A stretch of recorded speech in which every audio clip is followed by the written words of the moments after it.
Hello everyone, फिर से एक बहुत ही इंटरेस्टिंग न्यू ड्रामा लेकर आई हूँ। तो चलो जल्दी से वीडियो को लाइक कर लो और अभी तक आपने चैनल को सब्सक्राइब ना किया हो तो प्लीज़ कर लो। तो ड्रामा की स्टार्टिंग में हम जैनी को देखते हैं। वो यहाँ पेंटिंग कर रही होती है और सोच रही होती है कि उसकी 5th वेडिंग एनिवर्सरी आने वाली है और उस दिन उसका हस्बैंड बहुत ही बड़ी पार्टी रखेगा और अपने सभी फ्रेंड्स और फैमिली को भी बुलाएगा और साथ ही साथ ये चीज़ न्यूज़ में भी चल रही होगी। और जेनी सोचती है कि उस दिन वो उसे बहुत बड़ा सरप्राइज देगी और उसे हमेशा के लिए छोड़कर चली जाएगी। फिर इसके बाद हम देखते हैं जेनी अपनी फ्रेंड से मिलने जाती है और उसके फ्रेंड उसे पूछती है कि आखिर तुम दोनों के बीच में ऐसा क्या हुआ है, तुम दोनों तो सबसे हैप्पीएस्ट कपल थे ना। तो जेनी भी सोचती है कि हाँ, हम हैप्पीएस्ट कपल तो थे। फिर वो याद करने लग जाती है और हमें फ्लैशबैक में दिखाते हैं हाई स्कूल टाइम में जेनी के पेरेंट्स की डेथ हो जाती है और वो अपनी आंटी के साथ रह रही होती है और उसकी आंटी एक दिन उसे बेहोशी वाली दवा दे देती है और उसे किसी ओल्ड मैन को बेच देती है। पर तभी यहाँ जेनी का क्लासमेट चीमो आकर उसकी जान बचा लेता है और तभी से ही वो उसे बहुत ज़्यादा लाइक करने लग जाती है। फिर फ्लैशबैक यहाँ ख़त्म होता है और जेनी डिवोर्स एग्रीमेंट पे साइन कर रही होती है और उसकी फ्रेंड उसे कहती है कि तुम एक बार फिर सोच लो, चीमो तुम्हें इतना पसंद करता है, अगर तुम अचानक से चली जाओगी तो फिर वो मर जाएगा। तो जेनी सोचती है कि वो चाहे उसे कितना भी पसंद क्यों ना करती हो, लेकिन वो चीटिंग बर्दाश्त नहीं करेगी। और फिर हम फ्लैशबैक में देखते हैं कि जेनी अपने हस्बैंड चीमो को चीटिंग करते हुए देख लेती है। वो यहाँ किसी और लड़की को किस कर रहा होता है। जेनी हमसे कहती है कि उसकी शादी को 5 साल हो गए, उसके 2 बच्चे भी हैं और बाहर सभी दुनिया को लगता है कि वो दोनों कितने अच्छे कपल हैं, लेकिन उसका हस्बैंड अब किसी और को ही पसंद कर रहा है। जेनी जो कि अपने हस्बैंड को इतना ज़्यादा लाइक करती थी, वो ये देखने के बाद बहुत ज़्यादा शॉक हो जाती है और उसका हस्बैंड चीमो उसकी आंखों के सामने कार में बैठकर उस लड़की के साथ चला जाता है। इसी के साथ फ्लैशबैक खत्म होता है और जेनी अपना और अपने दोनों बच्चों का फेक डेथ सर्टिफिकेट बना रही होती है, जिसका टाइम 1 हफ्ते के बाद का होता है कि 1 हफ्ते बाद ये डिक्लेयर हो जाएगा कि वो सच में मर गई है। जेनी अपने फ्रेंड से कहती है कि तुम्हें भी एक दिन ये चीज़ समझ आ जाएगी कि कभी भी प्यार पे डिपेंड नहीं होना चाहिए, हमेशा खुद पर डिपेंड होना चाहिए। फिर जेनी को चीमो की कॉल आती है और वो यहाँ उसे पिक करने आया होता है और जल्दी से अपना कोट निकाल कर उसे कवर करने लगता है कि तुम्हें सर्दी लग जाएगी। तभी जेनी उसके कॉलर पर लिपस्टिक का निशान देख लेती है और उसके ऊपर से उस लड़की की परफ्यूम भी आ रही होती है। ये देखकर वो हंसने लगती है। तो ये पूछता है कि तुम हंस क्यों रही हो। जेनी कहती है कि मैं बहुत ही खुश हूँ कि मुझे दुनिया का सबसे बेस्ट मैन मिला है। तो ये कहता है कि लकी तो मैं हूँ कि मुझे अपनी पसंद की लड़की से शादी करने को मिला। फिर जेनी चीमो के साथ जब कार में बैठकर जा रही होती है तो जेनी को उस लड़की सूजी का मैसेज आ रहा होता है, जो कि जेनी से बता रही होती है कि तुम्हारा हस्बैंड आफ्टरनून में मेरे साथ था और मैंने तुम्हारे लिए एक निशानी छोड़ी हूँ, तुमने देख तो ली होंगी और तुम बिलीव करोगी, मैं अभी उसे कॉल करूँगी ना तो वो तुम्हें छोड़कर मेरे पास आ जाएगा।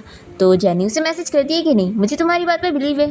और फिर जेनी याद करने लग जाती है और हमें फ्लैशबैक में दिखाते हैं कि जेनी ने सूजी की हेल्प करने के लिए उसे अपने हस्बैंड चीमो की कंपनी लेकर गई थी और चीमो को सूजी के ऊपर स्पॉन्सर करने बोली थी ताकि उसकी हेल्प हो जाए। जेनी हमें बताती है कि फिर सूजी बहुत ज़्यादा फेमस एक्ट्रेस बन गई और साथ ही साथ उसके हस्बैंड की लवर भी।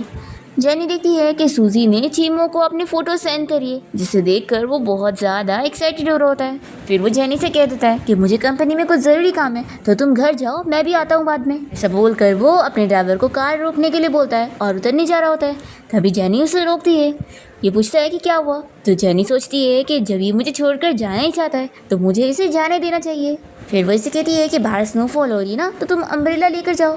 फिर वो चला जाता है।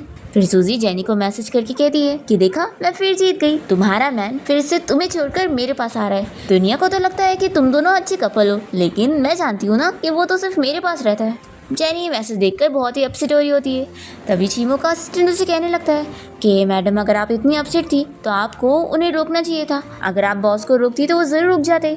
तो जेनी सोचती है कि वो अच्छी तरीके से जानता था कि मैं अपसेट हूँ, फिर भी वो जानबूझकर मुझे छोड़ कर गया है। फिर सुबह होते ही जब चीमो घर आता है तो वो जेनी से पूछता है कि तुम यहाँ पर सोफे पे क्यों सो रही हो, और फिर देखता है कि उसे बहुत ज़्यादा फीवर भी है। तभी जेनी से बताती है कि कल रात मैंने बुरा सपना देखी और सपने में तुमने मुझसे प्यार करना छोड़ दिया था। तो चीमो कहता है कि ऐसा कभी नहीं हो सकता है और सॉरी, तुम बीमार थी और मैं तुम्हारे साथ नहीं था। ऐसा बोलते हुए उसे हक कर रहा होता है और जेनी सोचती है कि कितना बड़ा चीटर मैंने। फिर वो उसे कह देती है कि तुम्हारे ऊपर से मुझे किसी लड़की की परफ्यूम की स्मेल आ रही है। देखो, मैंने तुम्हें बोली थी ना कि अगर किसी दिन तुम मुझसे प्यार करना बंद कर दो तो तुम मुझसे डायरेक्टली बता सकते हो। ये कहता है कि तुम क्या बोल रही हो, मेरे ऊपर से कोई अजीब स्मेल नहीं आ रही है, वो तुम बीमार हो ना तो तुम्हें ऐसा लग रहा है। और ऐसा कभी नहीं हो सकता कि मैं तुम्हें प्यार ना करूं। मैं सिर्फ और सिर्फ तुमसे प्यार करता हूं और ज़िंदगी भर भी तुमसे ही करूंगा और अपनी नेक्स्ट ज़िंदगी में भी तुमसे ही करूंगा। और फिक्र मत करो, अब मैं ऐसे रात में ओवर टाइम वर्क करने नहीं जाऊंगा। जेनी सोचती है कि वो हर बात पे अब झूठ बोल रहा है। फिर इसके बाद वो उसे हॉस्पिटल लेके जाता है। तभी फिर से उसे सूजी की कॉल आने लगती है, तो वो बाहर चला जाता है सूजी से बात करने के लिए। और जेनी जो कि सो नहीं रही होती है, बस सोने की एक्टिंग कर रही थी, उसे भी यहाँ पर सूजी की मैसेज आती है जो कि जेनी से कह रही होती है कि तुम्हारा हस्बैंड फिर से मेरे पास आ रहा है और अब वो तुमसे नहीं सिर्फ और सिर्फ मुझसे प्यार करता है। फिर यहाँ चीमू अंदर आकर जेनी से कहता है कि मुझे कंपनी में फिर से कुछ ज़रूरी काम आ गया है तो मैं जा रहा हूँ, ऐसा बोल करके चला जाता है। और बाहर आकर उस सूजी से कहने लगता है कि तुम यहाँ पर क्यों आ गई हो। तो वो कहती है कि मैं तुम्हें बहुत मिस कर रही थी। तभी सूजी यहाँ विंडो से झाँक कर इन दोनों को देखने लग जाती है कि दोनों कैसे हक कर रहे हैं। और सूजी भी फिर जेनी को देखकर उसे चिढ़ा रही होती है। फिर जेनी एकदम अपने आप को शांत करती है और वो बस अपना ड्राइंग करने लग जाती है। तभी सूजी उसे मैसेज करके कहती है कि मैं तुम्हारे हस्बैंड को लेकर जा रही हूँ। फिर इसके बाद जेनी अपने दोनों बच्चों को अपनी मदर इन लॉ के पास से पिक करने जाती है। और फिर रात में वो जब दोनों बच्चों को सुला देती है तभी सूजी उसे एक वीडियो सेंड करती है और दिखा रही होती है कि देखो तुम्हारा हस्बैंड पूरा थक चुका है और वो सो रहा है। जेनी याद कर रही होती है कि उसने बोला था कि आज वो कंपनी के काम में ज़्यादा बिजी रहने वाला है और डिनर के लिए भी घर नहीं आएगा। और फिर उसके बाद जेनी अपनी एक बड़ी सी पेंटिंग बना रही होती है चीमू को अपना लास्ट सरप्राइज देने के लिए। जब वो यहाँ से चली जाएगी तो वो बस इसे देखकर याद करेगा। जेनी का फ्रेंड उसे कॉल करके बता देता है कि उसने उसके रहने का अब्रॉड में सारा इंतजाम कर दिया है और उसके दोनों बच्चों का एडमिशन प्रोसीजर भी कंप्लीट कर दिया है और अब बस वो वहाँ पर आ जाए और ये उसे एयरपोर्ट पर पिक करने आएगा। फिर कॉल रखने के बाद जेनी सोच रही होती है कि अब बस 4 दिन बचे हैं वेडिंग एनिवर्सरी को और मैं बहुत ही एक्साइटेड हूँ कि चीमू का क्या हाल होने वाला है। फिर रात में जेनी जाग ही रही होती है और तभी चीमू आकर बेड पर लेट जाता है और जेनी को हक करके सोने लगता है। और जेनी सोच रही होती है कि अभी तो सूजी के बेड से ये थक हार के आया है। फिर नेक्स्ट मॉर्निंग जेनी यहाँ बच्चों को ब्रेकफास्ट करवा रही होती है तभी चीमू रूम से बाहर आता है और कहता है कि अच्छा बच्चे भी घर आ गए। जेनी उसे कहती है कि क्यों ना अब से हम लोग दोनों बच्चों को साथ में स्कूल पिक करने के लिए और छोड़ने के लिए जाए। तो ये कहता है कि ठीक है जैसा तुम बोलो। तो फिर दोनों बच्चे बहुत ही खुश हो जाते हैं और चीमू को थैंक यू डैडी कहने लगते हैं। और फिर चीमू तो जेनी को थैंक्स करने लग जाता है कि तुमने मुझे कितनी अच्छी हैप्पी फैमिली दी हो। और ये मन में सोचती है कि अब बस वेडिंग एनिवर्सरी को 3 दिन बचा है और अब तुम्हारे ये अच्छे दिन जल्दी ही ख़त्म होने वाले हैं। फिर चीमू जब दोनों बच्चों के साथ खेल रहा होता है तभी उसे लाइव स्ट्रीम की नोटिफिकेशन आती है। तो वो इन लोगों से कहता है कि अब तुम लोग खेलो और फिर वो सूजी की लाइव स्ट्रीम देखने बैठ जाता है। और जेनी तो यहाँ उसके ऊपर ही नज़र रखी होती है। चीमू सूजी को लाइव स्ट्रीम में 3 मिलियन का गिफ्ट दे रहा है तो सभी ऑडियंस पूछने लग जाते हैं कि कौन है जो इतने पैसे खर्च कर रहा है। तो सूजी अपने फ्रेंड से कहती है कि मेरा बॉयफ्रेंड है, वो बहुत ज़्यादा पॉजिटिव है ना इसलिए। और फिर सूजी जेनी को भी मैसेज करके बता रही होती है कि तुम्हारा हस्बैंड मेरी लाइव स्ट्रीम देखने में इतना बिजी है और मेरे ऊपर बहुत पैसे खर्च कर रहा है। जेनी सोचती है कि मेरी प्लानिंग अच्छे से कंप्लीट होनी चाहिए इसलिए अभी मुझे एक्टिंग करनी पड़ेगी। फिर वो उसे मैसेज करती है कि चीमू मेरा हस्बैंड है, प्लीज़ उसे छोड़ दो और तुम्हें जो चाहिए मुझसे ले लो।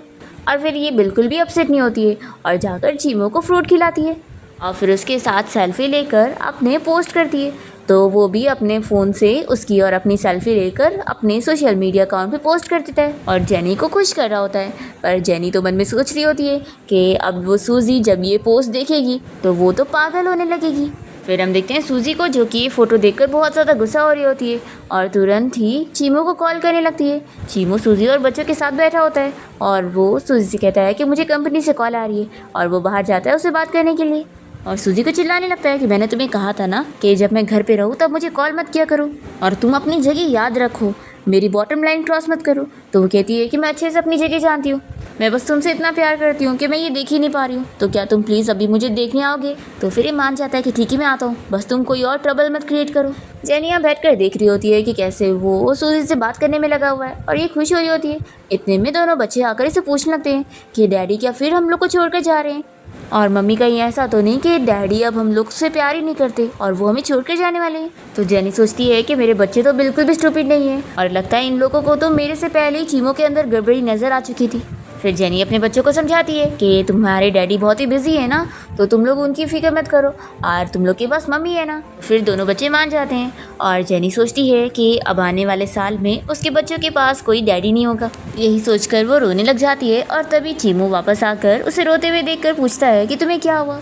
तो जेनी कहती है कि कुछ नहीं, बस तेज हवा से आंखों में पानी आ गया। फिर चीमू सूजी को मैसेज कर देता है कि मैं अभी नहीं आऊँगा, और वो दोनों बच्चों के साथ बाहर खेलने चला जाता है। तो सूजी जेनी को मैसेज करके कहती है कि तुम कितनी शेमलेस हो जो बच्चों के नाम पर उसे रोक रही हो। लेकिन तुम्हें क्या लग रहा है तुम हमेशा उसे रोक पाओगी? नहीं, मेरे पास 1000 तरीके हैं उसे फिर से अपने पास बुलाने के लिए। फिर हम देखते हैं कि जेनी दोनों बच्चों को स्कूल से पिक करने के लिए जाती है, पर जब वो उसे कॉल करती है तो वो यहाँ पर आता ही नहीं, और ये सोचती है कि उसने तो प्रॉमिस किया था पर अपना प्रॉमिस भी पूरा नहीं कर रहा है। तभी बच्चे बाहर आ जाते हैं और जेनी से पूछने लगते हैं कि डैडी ने तो कहा था ना कि वो हमें पिक करने आएंगे। फिर इतने में सूजी जेनी को अपना और चीमू का वीडियो सेंड कर देती है, और फिर ये देखने के बाद जेनी दोनों बच्चों से कहती है कि चलो हम लोग डैडी से मिलने के लिए कंपनी चलते हैं। और फिर इसके बाद जेनी अपने दोनों बच्चों को लेकर चीमू की कंपनी पहुंच जाती है, और वहाँ पर एक एम्प्लॉय से बताने लगती है कि बॉस और सूजी दोनों साथ में ऑफिस में। अभी चीमू का असिस्टेंट जेनी से कहता है कि मैं आपको ऑफिस लेके चलता हूँ, पर बच्चों को आप यहीं पर रहने दो। और फिर इसके बाद वो चीमू के दरवाजे पर नॉक करके बताने लगता है कि वाइफ यहाँ पर आई है, पर चीमू दरवाज़ा नहीं खोलता। तो फिर असिस्टेंट जेनी को चाबी दे देता है, और फिर जेनी जैसे ही चीमू के ऑफिस का डोर खोलती है तब तक चीमू यहाँ सूजी को टेबल के नीचे छुपा लेता है। और फिर जेनी जैसी अंदर आती है तो वो सूजी को टेबल के नीचे देख लेती है, पर ऐसे बिहेव करती है कि उसने देखी ही नहीं। और फिर वो चीमू को याद दिलाती है कि कल उन लोग की वेडिंग एनिवर्सरी है, और वो इसके लिए बहुत ज़्यादा एक्साइटेड है। ऐसा बोलकर वो बाहर आ जाती है और देखती है कि सभी एम्प्लॉयज़ बाहर ही खड़े होते हैं। तभी चीमू की आवाज़ आ रही होती है जो कि सूजी से कह रहा होता है कि मैंने तुम्हें बोला था ना कि कंपनी नहीं आने के लिए। अब अगर जेनी को हमारे बारे में पता लग गया होता तो फिर मैं तुम्हें छोड़ता नहीं। जेनी बाहर से ये सारी चीज़ें सुनते हुए अपने दोनों बच्चों को यहाँ से लेकर चली जाती है, और उसे रोना आ रहा होता है पर वो अपना रोना कंट्रोल करती है और टैक्सी ड्राइवर से कहती है कि एयरपोर्ट लेके चलो। फिर नेक्स्ट डे वेडिंग एनिवर्सरी वाला दिन आ जाता है और चीमू यहाँ पार्टी के लिए तैयार होकर निकल रहा होता है, और फिर सूजी यहाँ अपना वीडियो बनाकर जेनी को सेंड कर रही होती है कि तुम्हारा हस्बैंड अब भी यहाँ से गया हुआ है, और ये मेरी तरफ से तुम लोगों का 5th एनिवर्सरी गिफ्ट है। फिर चीमू यहाँ स्टेज पर पहुँच जाता है और जेनी का इंतज़ार कर रहा होता है और उसे कॉल लगाने लगता है, पर उसका फ़ोन स्विच ऑफ बताता है। तो ये सोचता है कि वो अचानक से कहाँ चली गई। फिर इतने में एक बच्ची यहाँ पर आती है और उसे बताती है कि आपकी वाइफ की तरफ से ये आपका गिफ्ट है। फिर वो देखता है कि उस बॉक्स के अंदर जेनी का फ़ोन और उसके लिए एक लेटर होता है, और ये लेटर स्क्रीन पर सभी को दिखाया जा रहा होता है, और चीमू उस लेटर में पढ़ता है। जेनी कहती है कि मैंने डिवोर्स एग्रीमेंट साइन कर दी हूँ, और अब मैं तुम्हें छोड़कर जा चुकी हूँ और वापस कभी नहीं आऊँगी, और मुझे तुम्हारे और सूजी के बारे में तो कब का ही पता लग गया था, लेकिन मैं आज के दिन का ही वेट कर रही थी। तो अब तुम चाहो तो इस वेडिंग एनिवर्सरी के मोमेंट को अपनी और सूजी की शादी भी बना लोगे तो भी मुझे कोई प्रॉब्लम नहीं है। मैं तो तुम लोग को गुड लक विश कर रही हूँ। और फिर जेनी के फ़ोन में वो सूजी का वीडियो भी देख लेता है जो कि स्क्रीन पर यहाँ सभी लोग भी देख रहे होते। और फिर कंपनी के सभी एम्प्लॉयज़ इस बारे में बात करने लगते हैं कि कैसे कल जेनी ऑफिस आई हुई थी और उसने इन दोनों को वहीं पकड़ ली थी। अब सूजियाँ घबराते हुए तुरंत चीमू के पास आकर उसे सॉरी कहने लगती है, तो वो इसे चिल्लाने लगता है कि देखा तुम्हारी वजह से ये सब क्या हो गया, मैंने बोला था ना कि तुम अपनी पोजीशन याद रखना। फिर इतने में चीमू की मॉम उसे थप्पड़ लगाती है और उसे चिल्लाने लगती है कि तुम अपनी गलती का इल्ज़ाम अब दूसरे के ऊपर मत लगाओ। और फिर मॉम चीमू को चिल्लाते हुए उसे अपनी डॉटर इन लॉ को लाने के लिए बोल रही होती है। चीमू जैसे यहाँ से जाने लगता है तो उसका असिस्टेंट आकर उसे बताता है कि उसकी वाइफ अब नहीं रही। ये कहता है कि तुम्हारा क्या मतलब है, तो ये तुरंत ही उसे न्यूज़ दिखाता है कि जेनी की कार का एक्सीडेंट हो गया और वो खाई में गिरकर अब मर चुकी है, और उसके दोनों बच्चे भी। फिर ये सुनते के साथ ही चीमू को शौक लगता है और फिर वो रोने लग जाता है, और साथ ही में उसकी मॉम भी। और तभी सूजी तो खुश होने लग जाती है कि अब वो मर चुकी है तो इसकी वाइफ की पोजीशन मेरी होगी। पर फिर चीमू कहने लगता है कि नहीं, वो ऐसे नहीं मर सकती है, मैं उसे ढूंढने जा रहा हूँ।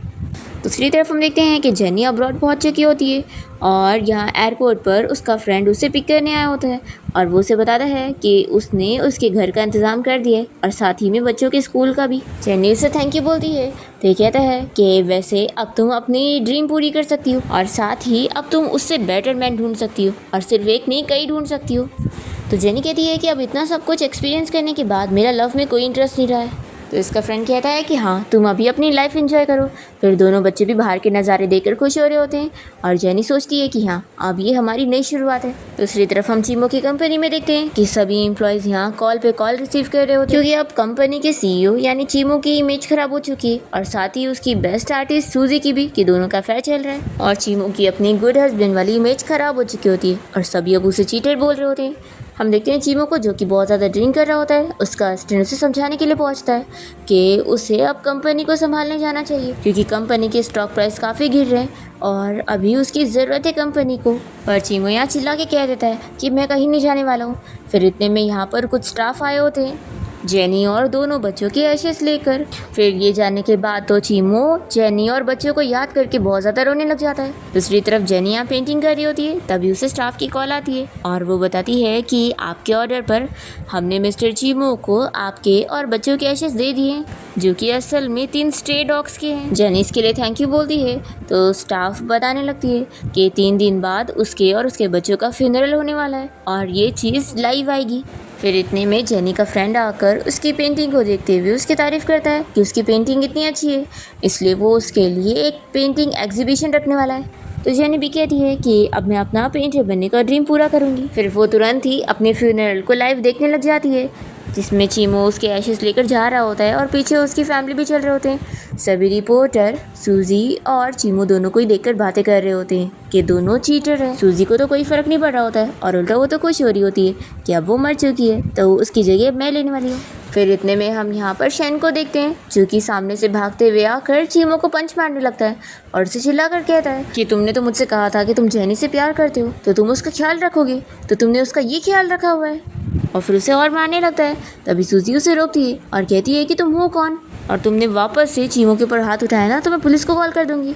तो फिर शैन अपने गार्ड्स को कहकर इसे मारने के लिए बोलता है और फिर ये चीमो से जेनी के एशेस लेने की कोशिश करता है, तो चीमो नहीं देता और कह देता है कि जेनी मेरी वाइफ थी और मैं उसके एशेस तुम्हें नहीं देने वाला हूँ। और फिर ऐसा बोलते हुए वो शैन को नीचे पुश कर देता है। तो फिर शैन भी चीमो से फाइट करने लगता है और उसे खूब मारता है। तभी चीमो की मॉम इन लोग को समझाती है कि जेनी का फ्यूनरल अच्छे से कंप्लीट हो जाए, उसके बाद तुम लोग झगड़ना। तो फिर शैन और चीमो मान जाते हैं और जेनी का फ्यूनरल कंप्लीट करने लगते हैं। तभी जेनी ये सब लाइव स्ट्रीम में देखकर सोच रही होती है कि आखिर ये शैन है कौन। तभी जेनी का फ्रेंड भी शैन को देखकर उसे पूछने लग जाता है कि ये बंदा बहुत ही ज़्यादा कूल है। फिर हम देखते हैं कि चीमो यहाँ हॉस्पिटल में होता है। तभी सूजी उसे मिलने आई होती है और वो उसे सॉरी वगैरह कह रही होती है और कहती है कि अब मैं तुम्हारा ख्याल रखूँगी। जेनी भी यही चाहती थी ना। तो ये इसे चिल्लाने लगता है कि सारी गलती तुम्हारी है और फिर ये अपने गार्ड्स को बोलता है कि इसे पकड़ कर लेकर जाओ और इसकी प्लास्टिक सर्जरी भी रिमूव करवा देना ताकि इसका चेहरा पहले की तरह हो जाए। फिर सूजी चीमो को आवाज़ देने लग जाती है, पर वो इसकी बात नहीं सुनता और गार्ड्स इसे लेकर जाते हैं। और फिर इसके बाद सूजी का चेहरा ख़राब हो चुका होता है और अब उसके चेहरे पर पट्टी लगी होती है और वो यहाँ रोड पर भीख मांग रही होती है कि कोई उसे कुछ खाने को दे दे, पर लोग इसे मिस्ट्रेस बोलकर कुछ भी नहीं देते और चले जाते हैं। तभी यहाँ पर कुछ गुंडे आ जाते हैं जिनसे सूजी ने पहले से उधार ली थी और वो लोग उससे अपना पैसा मांगने लगते हैं। तो ये कहती है कि मैं पैसा वापस कर दूंगी और मेरे पास तो चीमो है ना, वो मुझे अपनी वाइफ बनाने वाला है और फिर मेरे पास बहुत पैसा हो जाएगा। तो फिर ये गुंडे नहीं मान रहे होते हैं और सूजी को साथ में चलने के लिए बोलते हैं, तभी वो उस पर बिलीव करेंगे। तो ये इन लोग को हाँ बोलती है और इन लोग को चकमा देकर भागने लगती है। दूसरी तरफ हम जेनी को देख रहे होते हैं, जो कि अपना एग्जीबिशन के लिए जाती है और वो चीमो को याद करके सोचती है कि वो यहाँ पर आ भी गया तो भी उसको पहचान नहीं पाएगा, क्योंकि उसने अपने चेहरे पर तिल कर लिए। फिर शैन यहाँ जेनी को देखते हुए उसे आवाज़ देता है और वो उसे देखते ही पहचान लेती है कि वो उसका क्लासमेट है और वो चीमो का बहुत ही अच्छा फ्रेंड भी था। पर फिर जेनी चीमो को डेट करने लग गई थी और उसके बाद उसने सुनी थी कि शैन अपना फैमिली बिजनेस संभालने लग गया और उसके बाद वो उसे कभी देख नहीं पाई। अब जेनी यहाँ चैन को देखकर सोच रही होती है कि उस दिन चीमो से जिसने फाइट किया था उसके एशेस के लिए वो ज़रूर यही था, क्योंकि उसकी बॉडी फिगर से लग रहा है। पर ये सोचती है कि ये यहाँ पर क्यों आया है। फिर शैन यहाँ पर आकर जेनी को उसके नाम से बुलाने लगता है। तो वो कहती है कि आपने मुझे गलत पहचाना है, मैं जेनी नहीं हूँ। तो ये कहता है कि सॉरी, तुम बिल्कुल मेरी वाइफ की तरह दिखती हो। तो ये सोचती है कि आखिर मैं इसकी वाइफ कैसे बन गई। फिर उससे कहती है कि मिस्टर, आप कितने ज़्यादा मजाक कर लेते हैं कि आप अपनी वाइफ को नहीं पहचान पाते। तो फिर वो इसके लिए भी उसे सॉरी कहता है और पूछता है कि ये सारी जो पेंटिंग्स है ये तुमने ड्रॉ करी हो। तो वो हाँ कहती है। तो फिर शैन उसे कहता है कि क्या तुम मुझे सारी पेंटिंग्स दिखा सकती हो, मैं ख़रीदना चाहता हूँ। फिर जेनी उसे अपनी सारी पेंटिंग्स वगैरह को दिखाने लगती है। तो फिर ये इसे फिर से कहता है कि वैसे तुम सच में मेरी वाइफ की तरह ही दिखती हो। तो जेनी कहती है कि ये लड़कियों से बात करने का बहुत पुराना तरीका हो गया है। तो फिर ये कहता है कि मैं प्रूव कर सकता हूँ तुम्हें अपनी वाइफ की फ़ोटो दिखाकर। फिर वो उसे जेनी की फ़ोटो दिखाता है। तो ये कहती है कि हाँ, मैं सिमिलर थोड़ी बहुत दिखती हूँ, लेकिन मेरा चेहरा बहुत ही ओल्ड हो चुका है और साथ ही मेरे चेहरे पर तिल भी है। फिर शैन जेनी के फेस को हाथ लगाने जा रहा होता है, पर तभी वो दूर होती है तो फिर उसे सॉरी बोलता है और कहता है कि मैं यहाँ की सारी पेंटिंग्स को खरीदना चाहता हूँ क्योंकि मुझे अपना घर डेकोरेट करवाना है। तो फिर जेनी का फ्रेंड ये सुन लेता है और जेनी उसे बुलाती भी है। फिर वो तो बहुत ही खुश हो जाता है, शैन की तारीफ करता है कि उसकी आंखें बहुत ही अच्छी है, जो उसे सारी पेंटिंग पसंद आ गई। फिर वो शैन से कॉन्ट्रैक्ट भी साइन करवा लेता है और फिर शैन पैसों का चेक उसे दे देता है और फिर वो जेनी से उसका नंबर मांगने लगता है कि अगर कभी न्यू पेंटिंग्स आएंगी तो आप मुझे बता देना, मैं खरीदूंगा। तो फिर जेनी को मानना पड़ता है और वही से अपना नंबर दे देती है। तो फिर ये कह देता है कि ठीक है, फिर आर्ट एग्जीबिशन के बाद आप लोग मुझे ये सारी पेंटिंग्स को सेंड कर देना। फिर शैन के यहाँ से जाते ही जेनी सोच रही होती है कि क्या ये यहाँ पर आ गया है तो चीमू भी यहाँ पर आ जाएगा, क्योंकि ये तो चीमू का बहुत ही अच्छा फ्रेंड है और अगर इसने मुझे पहचान लिया होगा तो फिर ये चीमू को जरूर मेरे बारे में बता देगा। इसलिए अब मुझे पहले से ही प्लानिंग करना पड़ेगा कि अब मेरे नेक्स्ट मूव क्या होंगे। फिर इसका फ्रेंड आकर बहुत ही खुश हो रहा होता है कि ये बंदे के पास तो बहुत पैसा है, एक काम करो तुम इसके लिए और पेंटिंग्स वगैरह बना के दे दो। तो जेनी कहती है कि हाँ, मेरी पेंटिंग्स बहुत ही इजीली तैयार होती है ना। तो फिर ये कहता है कि अरे उसके पास बहुत पैसा है और वो लुटाने के लिए रेडी है, तो हमें भी ज़्यादा से ज़्यादा पैसे कमा लेने चाहिए ताकि हम पूरी ज़िंदगी भर खर्च कर सके। जेनी कहती है कि उसने मुझे पहचान लिया है, क्या तुम्हें इस बात का डर नहीं है। तो ये कहता है कि मुझे नहीं लगता कि वो तुम्हारे बारे में किसी को बताएगा, क्योंकि देखो उसने यहाँ पर भी तुम्हें एक्सपोज नहीं करा, और वैसे भी देखो अब तुम वापस यहाँ से कहाँ जा ही सकती हो, क्या तुम वापस से फेक डेथ का नाटक करोगी, वो भी कोई बिलीव नहीं करेगा। और वैसे भी तुम अगर कहीं और शिफ्ट होने की कोशिश करोगी तो फिर बच्चों का क्या, उन्हें भी तो ले जाना पड़ेगा ना। फिर जेनी सोचती है कि हाँ, मैं अकेले तो कहीं जा सकती हूँ, लेकिन अब बच्चे के साथ एक फैमिली लेकर मैं थोड़ी ना जा सकती हूँ। और वैसे भी अगर चीमू को पता लग गया कि मैं जिंदा हूँ तो मैं तो चाहे कहीं पे भी हूँ वो मुझे ढूंढ ही लेगा। फिर नेक्स्ट मॉर्निंग जेनी अपने दोनों बच्चों को ब्रेकफास्ट दे रही होती है, तभी वो अपने नेबर एलन को यहाँ से जाते हुए देखकर उसे पूछती है कि तुम सुबह सुबह कहाँ जा रहे हो।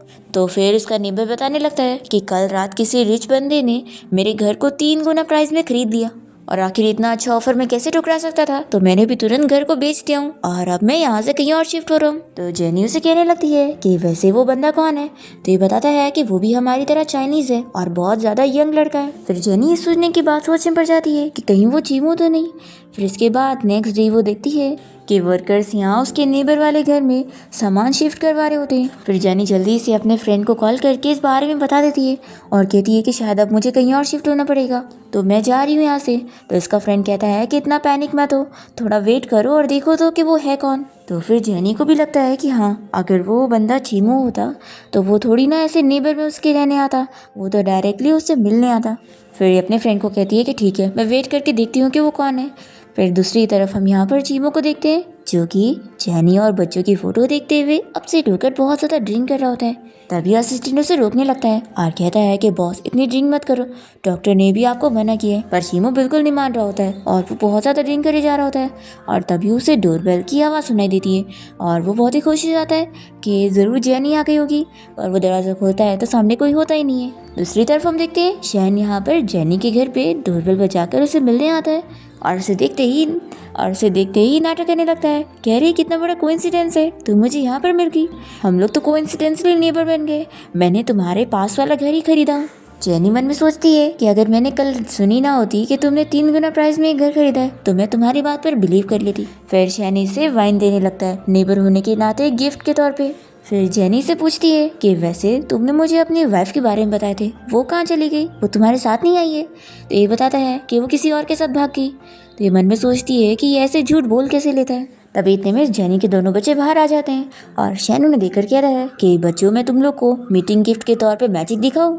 तो वो लोग तो हाँ कहते हैं। तो शैन उन लोग को मैजिक करके चॉकलेट्स दिखाता है और साथ में फ्लावर भी। तो लोग बहुत ही खुश होने लगते हैं कि अंकल तो मैजिशियन है। तभी जेनी अपने बच्चों से कहती है कि अंकल को कुछ काम है तो उन्हें जाने देते। तो शैन कहता है कि ऐसी बात नहीं है, मुझे बच्चे बहुत ही पसंद है। और फिर वो दोनों बच्चों से कह देता है कि कल मैं तुम लोग को फिर से मैजिक दिखाऊंगा। तो दोनों बच्चे बड़े खुश जाते हैं कि अंकल, फिर हम कल मिलते हैं। तभी जेनी से कहती है कि क्या तुम्हें कोई काम नहीं रहता है, तुम फ्री हो इतने।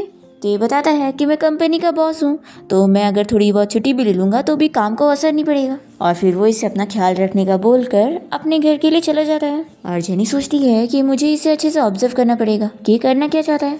फिर नेक्स्ट डे जेनी अपना पेंटिंग बना रही होती है और शैन उसके दोनों बच्चों के साथ खेल रहा होता है और बच्चे बार बार शैन को डैडी कह रहे होते हैं। तो जेनी उनसे कहती है कि तुम उन्हें अंकल शैन कहो, डैडी नहीं। तो शैन कहता है कि मैंने इन लोगों को ही सिखाया, तो तुम फिक्र मत करो। फिर जेनी को यहाँ पर उसकी फ्रेंड की कॉल आती है और वो बताने लगती है कि अब उसके यहाँ से जाने के बाद चीमू को इतना अपसेट देखकर उसे बहुत ज़्यादा खुशी मिल रही है। जेनी कहती है कि तुम तो पहले बहुत ज़्यादा अपसेट हो रही थी कि उसे कुछ हो जाएगा और तुम्हें अच्छा नहीं लगेगा। तो जेनी की फ्रेंड कहती है कि तब मैं बहुत ही यंग थी और अब मुझे एहसास हो गया कि वो इसी के लायक है। और जेनी की फ्रेंड उसे सूजी के बारे में भी बताने लगती है कि चीमू ने उसकी प्लास्टिक सर्जरी खराब करवा दिया और अब उसका चेहरा भी खराब हो चुका है और वो काफ़ी सारे कर्जे में पड़ी हुई है और चीमू ने भी उसे मरने के लिए छोड़ दिया है और उसे उसकी बिल्कुल नहीं पड़ी। तो जेनी सोचती है कि जो जैसा करता है उसके साथ वैसे ही होता है। फिर इसके फ्रेंड ये भी बताती है कि वैसे मुझे लगा था कि तुम अपनी सारी चीज़ें लेकर गई हो, लेकिन अभी भी तुम्हारी कुछ चीज़ें हैं जिसे देखकर चीमू अभी भी तुम्हें भूल नहीं पा रहा है और वो पूरा दिन तुम्हें इतना याद करते रहता है कि अपने घर से भी बाहर नहीं निकल पाता।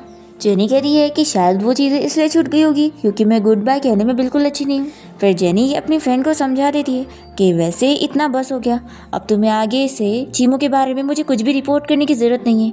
और जेनी मन में सोचती है कि अब उसकी जो बची हुई लाइफ है आखिर वो चीमू के ऊपर क्यों वेस्ट करेगी। जेनी की फ्रेंड उसे बताती है कि वैसे तुमने जो एक्सीडेंट वाला सीन करके गई थी उसे क्लीन करने में किसी ने तो हमारी हेल्प की है, तभी चीमू को तुम्हारे बारे में कुछ भी नहीं पता चला। तो जेनी कहती है कि मुझे पता है कि ये किसने किया होगा। ऐसे बोलते हुए वो शैन की तरफ ही देख रही होती है। फिर शैन इन दोनों से कहता है कि मैं तुम्हारी मम्मी से बात करके आता हूँ, ठीक है, तुम लोग खेलो। तो ये लोग पूछते हैं कि डैडी अगर आप हमारी मम्मी को लाइक करते हो तो इसका क्या मतलब है कि आप हमारे डैडी बनने वाले हो। तो ये कहता है कि अभी चुप हो जाओ तुम लोग। और फिर वो जेनी के पास कॉफ़ी लेकर जाता है और उसे बता देता है कि मैं तुम्हें लाइक करता हूँ और बहुत ज़्यादा लाइक करता हूँ और मैं बहुत पहले से ही ऐसी टाइप की लाइफ चाहता था जहाँ पर हम दोनों आराम से जी रहे हो। जेनी इसका कन्फेशन सुनकर शॉक हो जाती है और सोचती है कि इसने अचानक से मुझे कन्फेस कर दिया, क्या मैं ऐसे प्रिटेंड करूँ कि मैंने सुनी ही नहीं। पर फिर जेनी सोच लगती है कि उसके बच्चे भी शैन को इतना लाइक करते हैं और उसके साथ खेलते भी हैं और साथ ही साथ वो इन दोनों को जोड़ने की भी कोशिश कर रहे हैं। फिर जेनी कोई खाने की डिश बनाकर अपने बच्चों को टेस्ट करने के लिए दे रही होती है, पर वो दोनों टेस्ट करने से डर रहे होते हैं। टेस्ट करता है जो कि उसे खाना अच्छा नहीं लगता, पर वो तारीफ करता है कि नहीं ठीक है। फिर बच्चे चीमू से कहने लग जाते हैं कि डैडी क्या आप हमारे लिए कुछ बनाओगे। तो फिर चीमू कुकिंग करने जाता है और जेनी बच्चों के साथ मिलकर उसे कुकिंग करते हुए देख रही होती है। जब ये लोग टेस्ट करते हैं तो फिर जेनी और बच्चे मिलकर उसकी तारीफ करते हैं कि उसकी कुकिंग स्किल तो कितनी अच्छी है। और फिर बच्चे चैन को अपने साथ पेरेंट्स टीचर मीटिंग के लिए ले जाने के लिए जिद करते हैं, तो फिर वो इन लोग के साथ जाता है। फिर ये लोग तो बहुत ज़्यादा खुश हो जाते हैं और अपने फ्रेंड्स लोग को स्कूल में बताने लगते हैं कि ये हमारे डैडी है और एक दूसरे को इशारा कर रहे होते हैं। और जेनी भी ये देखकर बहुत ही खुश हो रही होती है कि उसके दोनों बच्चे इसे कितना ज़्यादा लाइक करते हैं और इसे अपने डैडी के तौर पे एक्सेप्ट कर चुके हैं। फिर शैन यहाँ दोनों बच्चों को रात में स्टोरी सुनाकर सुला देता है और फिर जेनी को इशारा करता है कि हम बाहर चल के बात करते हैं। फिर जेनी यहाँ पर आकर शैन को थैंक्स करने लगती है कि उसने अब तक उसके बच्चों को कितना खुश किया है और उनके साथ कितना अच्छा टाइम स्पेंड किया है। तभी वो उसका हाथ पकड़ने लगता है, पर जेनी उसका हाथ छोड़ देती है।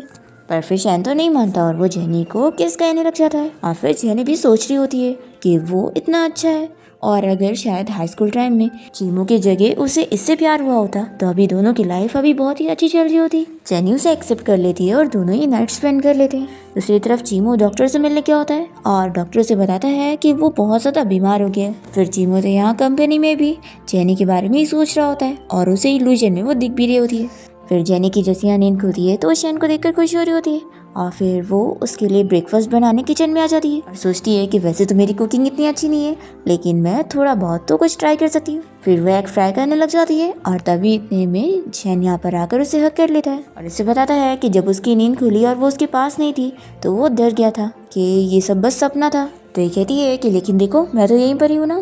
फिर इतने में ब्रेकफास्ट जल जाता है तो शैन कहता है कि तुम्हें ही बनाने की ज़रूरत नहीं और फिर वो तुरंत ही कॉल करके ब्रेकफास्ट लाने के लिए अपने असिस्टेंट को बोल देता है। और फिर जेनी से कहता है कि चलो हम लोग थोड़ा और चल के रेस्ट करते हैं और फिर उसे उठा के लेके जा रहा होता है। इतने में दोनों बच्चे यहाँ पर आ जाते हैं और इन लोग को देखकर जेनी तो शॉक हो जा रही है। तो शैनी से कहता है कि हिलना मत नहीं तो मेरा टॉवल नीचे गिर जाएगा। और फिर दोनों बच्चे यहाँ शैन से पूछने लगते हैं कि मम्मी को क्या हुआ है, क्या मम्मी बीमार है और अंकल आप हमारे घर पे क्या कर रहे हो। तो शैन कहता है कि तुम लोग की मम्मी ठीक है, बस उनको थोड़ा सा रेस्ट करना है तो मैं उनको लेके जा रहा था और अब से ना मैं तुम लोग के साथ तुम लोग के घर पे ही रहूँगा और तुम लोग का ख्याल रखूँगा।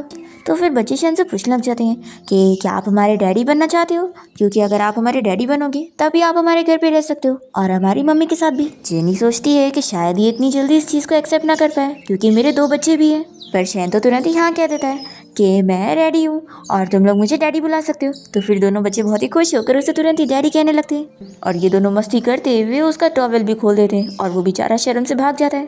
और फिर ब्रेकफास्ट के बाद शैन यहाँ जेनी को मनाने लगता है कि तुम मुझे एक चांस तो देकर देखो, बच्चे मुझे बहुत ज़्यादा लाइक करते हैं और मैं तुम्हारे लिए बेस्ट चॉइस हूँ। फिर भी अगर तुम मुझे चूज़ करने के लिए रेडी ना हो तो मैं तुम्हारा इंतज़ार करने को तैयार हूँ। तो जेनी सोच लेती है कि वो शैन को खोना नहीं चाहती है और फिर वो उसे हाँ कहती है और उसे किस कर लेती है। और फिर जेनी शैन के साथ बहुत ही अच्छा टाइम स्पेंड कर रही होती है। वो यहाँ हर चीज़ में उसकी हेल्प भी करता है, साथ में इन सभी के लिए कुकिंग भी करता है और जेनी और बच्चों के साथ सेम कपल आउटफिट पहनकर बाहर घूमने भी जाता है। फिर दोनों ही बच्चे शैन से बहुत ही खुश होते हैं और उसे किस करते हुए कहने लगते हैं कि आप बेस्ट डैडी हो। जेनी ये सब देखते हुए सोचती है कि ये सब उसका ड्रीम था, वो ऐसी ही फैमिली चाहती थी। फिर शैनी से कहने लगता है कि जेनी क्या तुम मुझे किस करोगी या फिर बाइट ही कर लो। तो ये पूछती है कि क्या हुआ है। तो ये कहता है कि मैं इतना ज़्यादा खुश हूँ कि मुझे लग रहा है कि ये सब बस सपना है। तो फिर जेनी तो इसे किस कर लेती है और कहती है कि चलो मैं तुम्हें और खुश कर देती हूँ, हम दोनों शादी कर लेते हैं। फिर तो शैन और भी ज़्यादा खुश हो जाता है और जेनी को उठा लेता है। दूसरी तरफ चीमो की मॉम काफ़ी ज़्यादा परेशान हो रही होती है कि चीमो की हालत कितनी ज़्यादा ख़राब हो चुकी है और वो बस जेनी के ख्यालों में ही डूबा रहता है और ना कुछ काम करता है ना कुछ भी।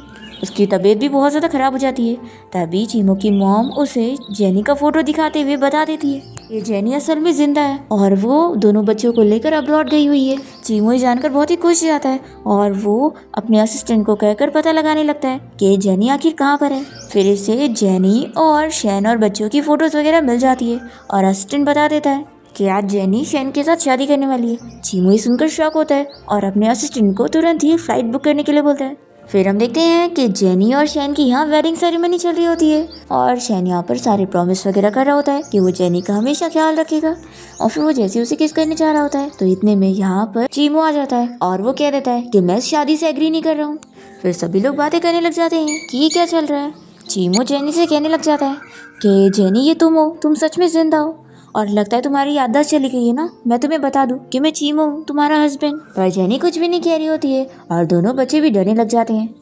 तो जेनी भी समझ जाती है कि उसके बच्चों ने भी चीमो को नहीं बल्कि शैन को एक्सेप्ट किया और वो लोग भी अब इसे बिल्कुल नहीं चाहते हैं। चीमो कहता है कि लगता है तुम लोग की भी मेमोरी लॉस हो चुकी है।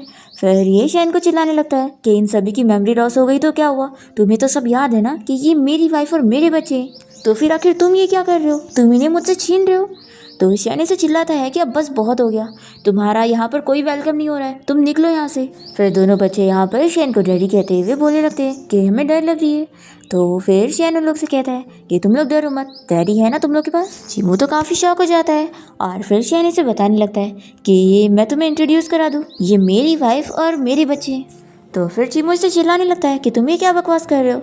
शैन कहता है कि मैं सच कह रहा हूँ, तुम्हें मैं बता दूँ कि सब कोई तुम्हारी तरह नहीं होता है, मुझे तो मेरी वाइफ और मेरे बच्चों से बहुत ज़्यादा प्यार है और मैं आखिरी दम तक इनसे प्यार करने वाला हूँ। फिर इसके बाद चीमू अकेला अपसेट बाहर बैठा होता है और उसकी मॉम से मैसेज करके पूछ रही होती है कि क्या तुम्हें जेनी मिली और क्या तुम मेरे दोनों ग्रैंड चिल्ड्रन से मिले, क्या वो लोग ठीक है। शैन अपनी मॉम को कुछ भी रिप्लाई नहीं देता है और बहुत ही अपसेट हो रहा होता है। तभी उसके दोनों बच्चे उसके पास आ जाते हैं और कहने लगते हैं कि अंकल क्या आपने कुछ खाया और आपको भूख लगी है, ये लो कैंडी खाओ। तो चीमू कहता है कि तुम लोगों ने मुझे पहचाना नहीं, मैं तुम लोग का डैडी हूँ। तो ये दोनों भी कहते थे कि अब हमें हमारे न्यू डैडी मिल चुके हैं और अब आप सिर्फ हमारे अंकल रह सकते हो और कुछ भी नहीं। फिर चीमो दूसरी तरफ देख रहा होता है कि जेनी और शैन अपनी वेडिंग सेरेमनी मना रहे होते हैं और सभी से बातें वगैरह कर रहे होते हैं। तभी शैनी से देखते हुए चीयर करता है और फिर शैन यहाँ जेनी से पूछ लगता है कि तुम खुश हो कि नहीं। तो ये कहती है कि मैं बहुत ज़्यादा खुश हूँ और हाँ, मेरी खुशी हमारी शादी की वजह से, ना कि किसी और की वजह से।